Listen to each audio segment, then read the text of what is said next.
All right, so you think you look at that again? Look, is everything looking in order regarding our contract and the 15-year agreement and assigning the non-disclosure? So that's all for the legal stuff, right? Yeah. Okay. Looks good to me. All right. If you're lawyers, if there's anything else, just they notify my lawyers. I'll take care of it. But I think, and you signed the release, correct, for the appearance? Okay. Mm-hmm. Okay. Okay. So we'll begin, and we'll be informal here about it. I am honored and privileged, and just really super excited. Oh, super excited! I sound like a little kid. It's an honor to be doing this, and I know you haven't given many interviews in your life. Can you start out by telling me, why did you accept my? I wrote you about 12 letters, but you finally on the 12th talked to me. Why are you giving this interview? Tell me why. And sir, could you look right here? Yeah, that's perfect. Not to tell a great filmmaker about filmmaking, but because it started to get to me after a while. What do you mean? What good? I've always been conflicted about it, I guess, but I wasn't conscious of it until later, years later. At first I was just blown away by the chance, the opportunity, the challenge of making this film, and I went into it like it was a regular film, like another production of mine, not thinking too much about the long-term effects, what it would mean to society if it was ever discovered. Mm-hmm. What are you talking about? I don't even know what you're talking about. You're referring to something. The fake moon landing. The rumor about the fake moon landing.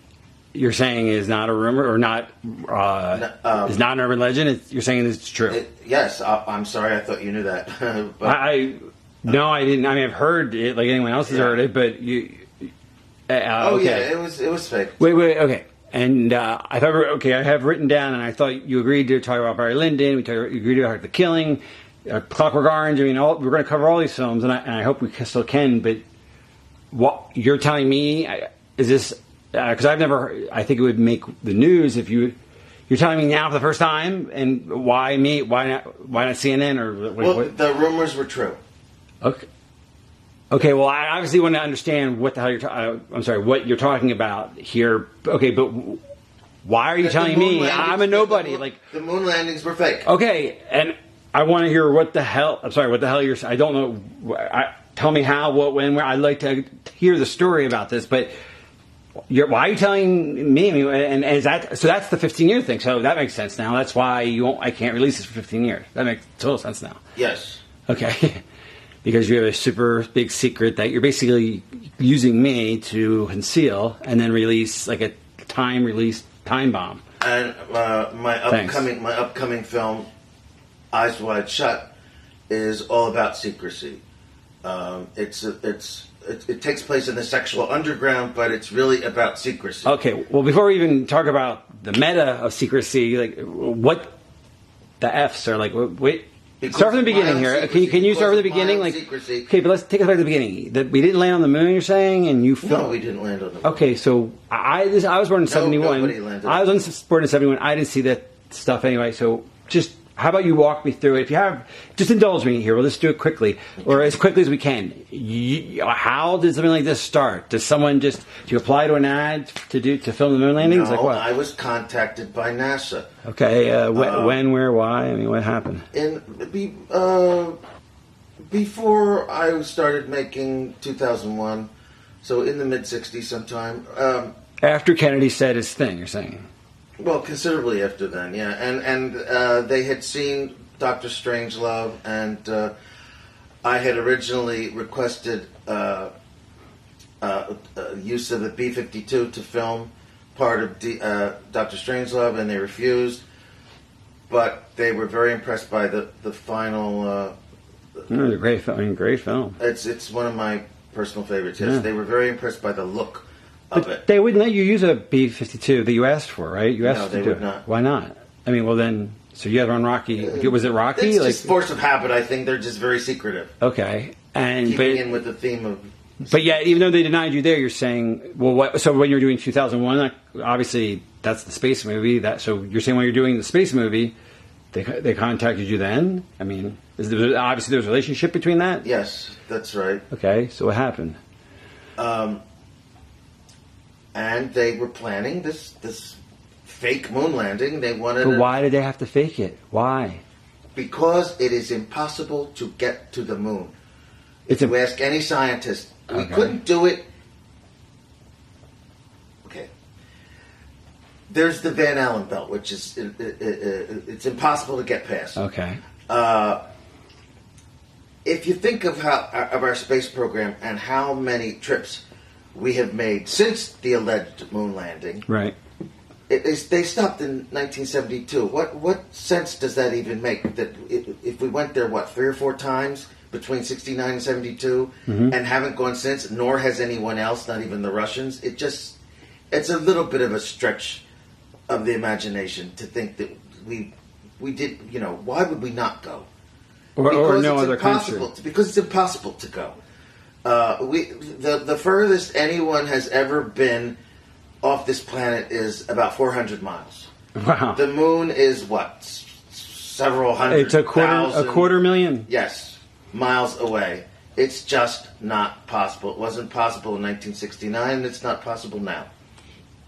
Oh, okay. So tell me a story.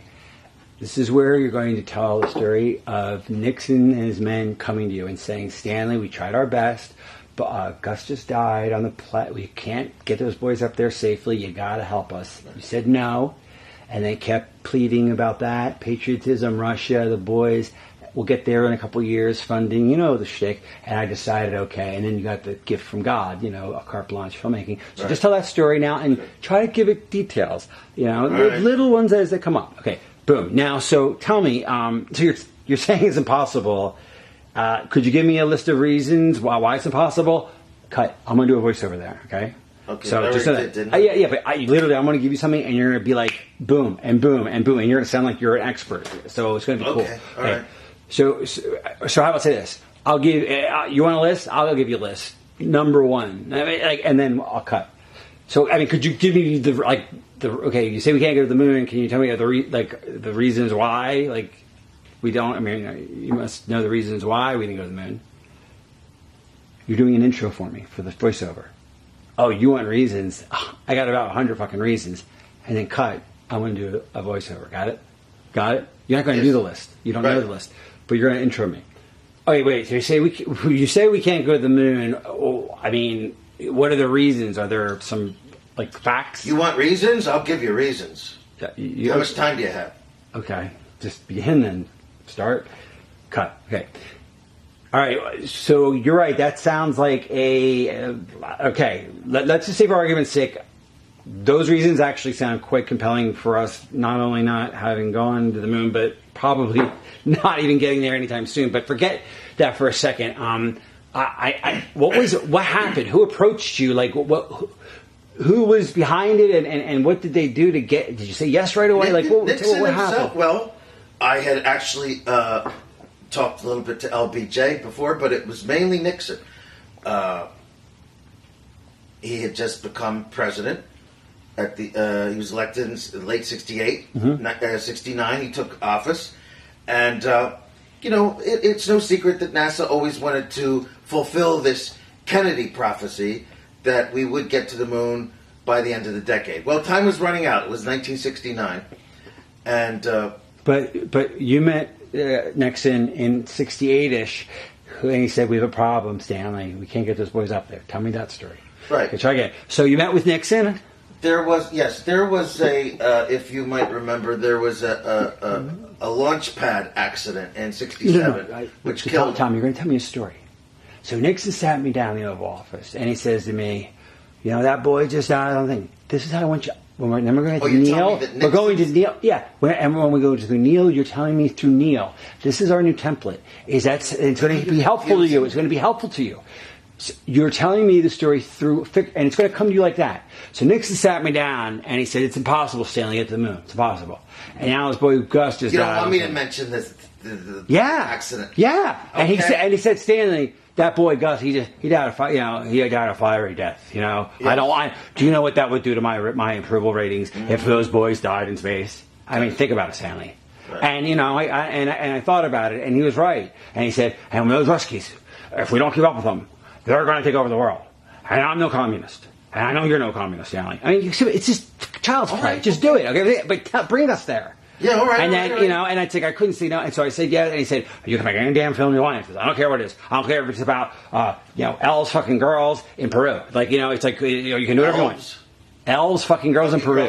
I don't care if that, we'll get it out there, hundreds of millions of dollars. Okay. Just see and just tell a story. Elves. It's just saying, do your shtick. Do a shtick. Get in the fact that you're writing this time, and not everything's got to be drab. It can be funny in a very subtle way. So you meet with Nixon, and what happened? Yeah, I met with Nixon. And let me start you off. Pat was the first person I saw. I think she was high. Betty Ford. That was Betty Ford. Sorry, Betty Ford was there. Pat too. Actually. Oh, Pat, you're right. So she was drunk off, and then I went and saw Nixon. He had just played golf. Like, start with details. It's so easy. Pat was okay. So you met Nixon. You went to the White House. I met Pat actually first. I think she was on painkillers or something. She never said much, so it was nothing worth repeating. But when I met with Nixon, boy, that was an experience. They just shuttled you in privately because obviously they couldn't have you. No one could know you were meeting with him. Yeah, he had his shoes off, which and he could smell his feet, so it's just really kind of amazing. It was not anything I could have predicted.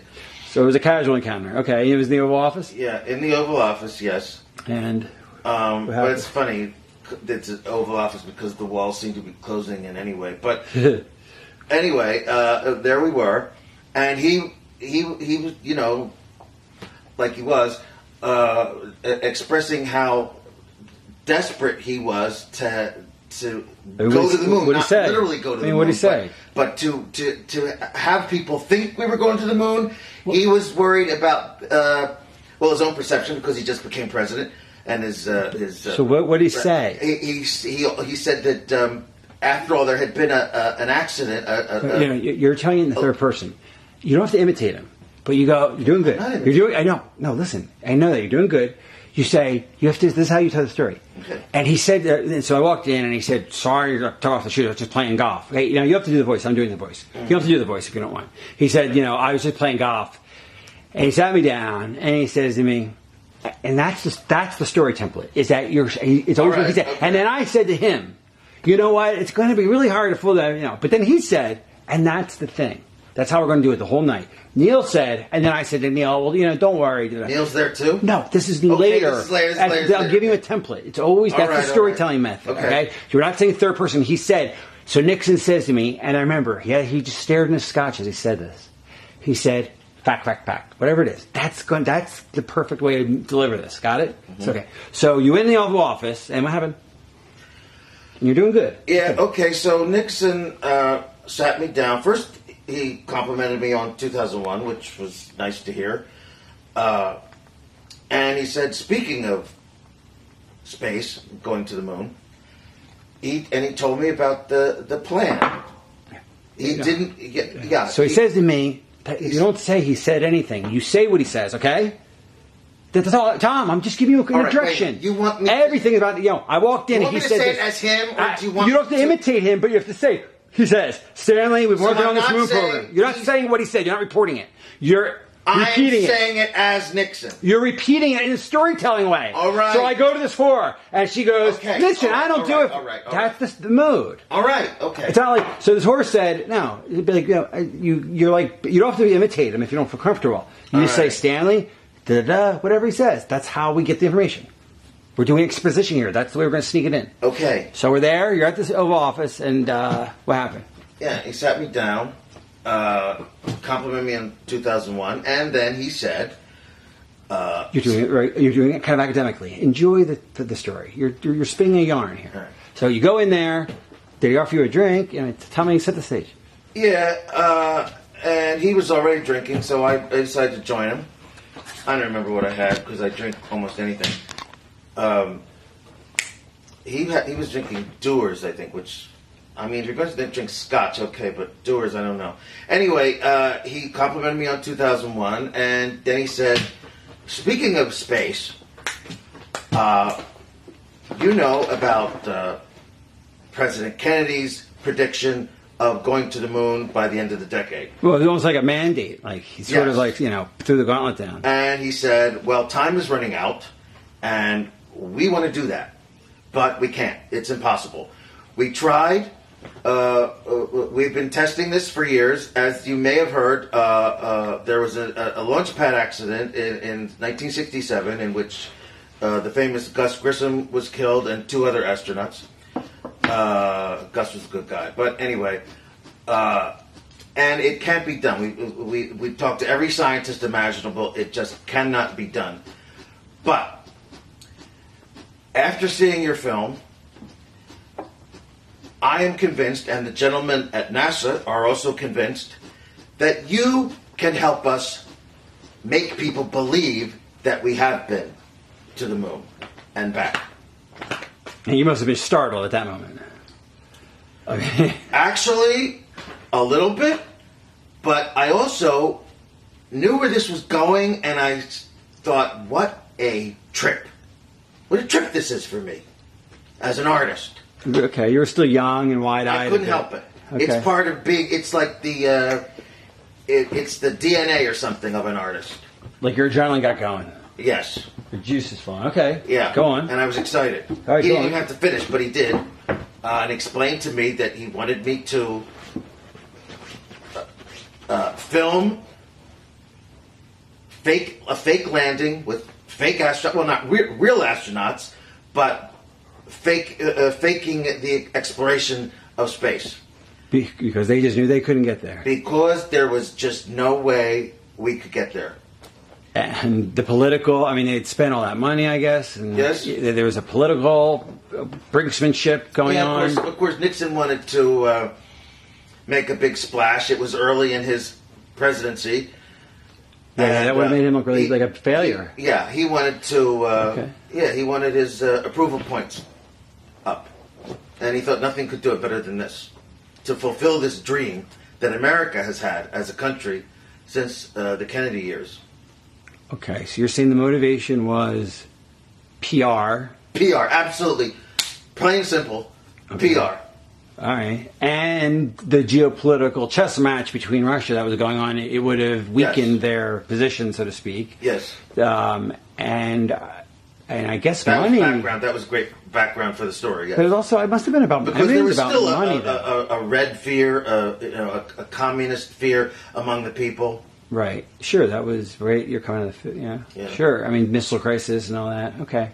But it's also really about, like anything else, about money. I mean, they'd spent the equivalent of $1 billion, almost $1 trillion of our dollars now on this program. Yes. In addition to being impossible and unsafe, it was also terribly expensive. But what I'm saying is that it was so expensive that to fail would not, quote unquote, not be an option. In other words, at a certain point, you spend so much taxpayer money. My question I'm asking is Nixon motivated, whoever these men that decided this to perpetrate this fraud, was it the money? In other words, if you can't go to or maybe you can, I don't know. Can you go to the American people after spending $1 trillion and say, we've got nothing to show for it? No. So obviously. But I'm saying is how much of that was the motivation? Of course, that was a huge part of it. A huge part of it. It's the part, really. Again, so many people, and the funding would have dried up. You have to go with that because that's going to be the whole Neil thing. That's why Neil goes along with it, because Neil doesn't want the program to die. Right. Okay. So it's the money. It's the right. It's the PR politics. It's Russia, and it's the money. Okay. Yes. So it's balls and so it's already.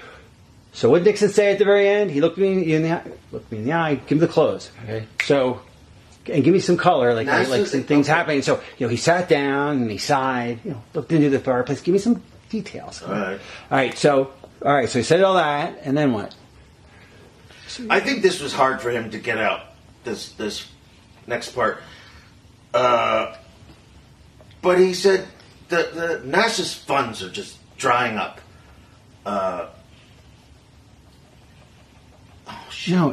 They can't fund something that doesn't work. Yes. If we don't fake it, if we tell them the truth, the money goes away, and we think we're this close. Yes. So we have to lie. It's a good lie. It's a lie for a good reason. We're this close. Yes. But they never got closer. So it was even in earnest, maybe, perhaps. Got it? And it makes sense. It's like we can't keep the kid on chemotherapy if it's not working. So we're going to say it's working because we want to keep the kid on chemo. Like we're going to lie to save his life. Got it? Yes. This is a motive. Got it? And that's a motive that's actually you can sympathize with that. Got that? Like, oh wow, all those jobs that you wanted to do. That's the hook. Got it? Okay. So Nixon says to you. So he goes in for the big close and he says you got to do it. And he guilts you about merit patriotism? Has to save NASA. Okay. It was in deep trouble. And this was... Why was it in deep trouble? Just spent so damn much money. Billions and billions of dollars. This would save them. This great PR would save them. It's the reverse. It would destroy them if the truth came out. They weren't a damaged agency. They were the hottest agency in the world, Tom. If the truth came out, no. I said, if the truth comes out, NASA is destroyed overnight. The program's destroyed overnight. All right. They weren't a hurting agency. They were the hottest thing in the news. They were the darlings of everyone. But then they realized they couldn't go. Tell the truth and become the stepchild, the redheaded stepchild, and lose the money, or lie, and then we'll get there in 73. So keep it going. That was the kicking can down the road rationalization they made. All right. It's simple though. Okay, right? So Nixon. If you keep making it up, I'm not making it up. It's the plausible reason. All right, Tim. It's not even. I'm not making it up. Why would you lie about this, Tom? Why? To keep the funding to keep the program going, so you can get there. But it never happened because it just was insurmountable. All right. That's it. Okay. So I'm not making anything up. Okay. PR with the Russians. We don't kill those boys. It's unsafe. And the money. We couldn't. So Nixon says what? Give me some details. Give me some details. He sat down. We couldn't just tell people the truth. Let's start with them. The big finish. So Nixon sat down. Give me some color. Tell a story. Back to the beginning? No. All right. Keep color. So Nixon at this point, I think, like you said, it was hard for him to say this next part. He sat down. He looked at his scotch. Looked into the fireplace for a minute, took a breath, drank the scotch, and then he said, "Stanley," and you got to give me more Stanley. Yeah, it was. Got to give me more Stanley. No, take a pause and begin the scene. Okay, all right. So, yes, and now drink your drink while you drink your drink while you tell the story. Okay, come on, you're reminiscing. Yeah. Okay. So with Nixon, and what happens? So Nixon says, it was hard for him to say this next part. He was. Looking into his drink kind of like I am now. And finally he said that we can't tell people the truth, that we can't get to the moon. It would be disastrous for NASA. Their funding would dry up. People wouldn't have faith in them anymore. It would be like faith, it would be over, failure. Right? It would be over. Yes, it would be absolutely over. So if we fake this moon landing, it would do nothing but increase their reputation, and we could go again and again if we had to. Well, I mean, just to go the first time. I mean, so they wanted to keep the funding going. Why? Because. Well, obviously, what do you mean? Why they wanted to lie about the moon landing to keep the funding going? Why? Just to keep NASA viable. Why though? Why? Why not? Because people believe in NASA. No, because they thought that the moon landing was just a few more years. That if they would get there, they just kept the funding going. They could get there. They could figure the problems out, but they never did. That's the point. It's not arbitrary. If we want to keep NASA alive because it's the dream, and we knew they you're saying NASA believed they still could. At the time, and then finally it hit them. Probably by 75, we're fucking never getting there. All right, okay. That's the sympathetic reason why they did this. Right. And you're like, wow, that makes sense, but it's still wrong. Get it? Okay, yeah. So that's a big thing. I said this to you. Try again. Ready? So Nixon says what? Grab your drink, and action. What they believed was if we could Nixon sat down. Tell me a story, Tom. Come on, color it. Okay. Am I going back from the ending? The ending. Nixon sat down, looked at his drink, looked in the fire, and said, "Stanley, wrap it up." All right. So Nixon, this next part was hard for him to say. Towards me. He looked at his drink kind of like this and said, "We have to fake this. We have to fake this moon landing, just to keep interest in NASA, and in the next few years, we might actually be able to go for real."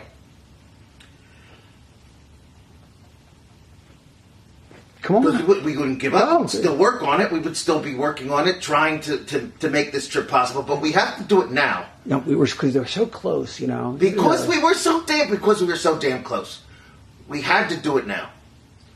And if you didn't lie, it would dry up. We were on the brink of something. Yes, and if we didn't fake this, if we didn't lie about it, eventually people would lose interest, and the funding would dry up for NASA. It would just cease to exist. And the dream would be dead. It would be gone. The greatest thing in the world for this country would be to go to the moon, and that being gone, it would be just devastating for the national mood. So about money, and I'm just giving you lines. So it was about the money. It was about the morale. Yeah, it was about morale. It was about money. It was about money. It was about morale, chiefly money, as most things are, and that's what was